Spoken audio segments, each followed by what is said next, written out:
Today we're on day number 3 in our 7-day devotional called Choose Love, just for couples. And we're going to talk today about how love is something that Jesus himself modeled. Look at what it says in verse 25 and 26. It says, "For husbands, this means love your wives just as Christ loved the church. He gave up his life for her to make her holy and clean, washed by the cleansing of God's word."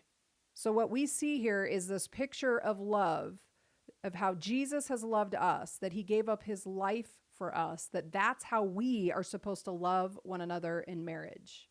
And I think the idea here is that Christ-like love, which is the love every husband should have for a wife, is sacrificial love.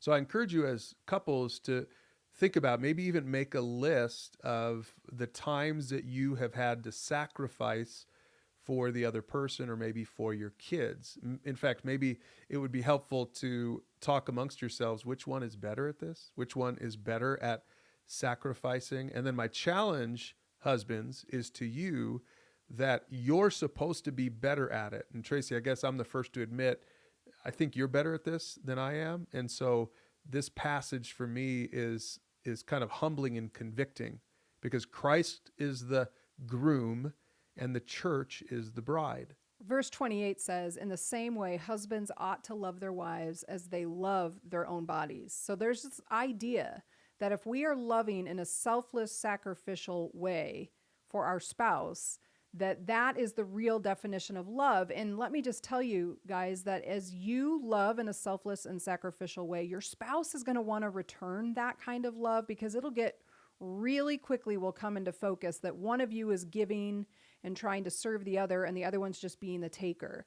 So both of you work on loving each other with Christ as your example of being selfless and sacrificial and not selfish and demanding. So that's the lesson from Ephesians 5. And the main idea we see is this: marital love is modeled after Christ's selfless and sacrificial love. If you want to know what it means to choose love and to be in a marriage that is Christ-centered and biblical, then look no further than Jesus himself and the church. So that's Ephesians 5. You're ready now to read that for yourself and pray about it and talk about it as a couple. We'll see you tomorrow for 1 Corinthians.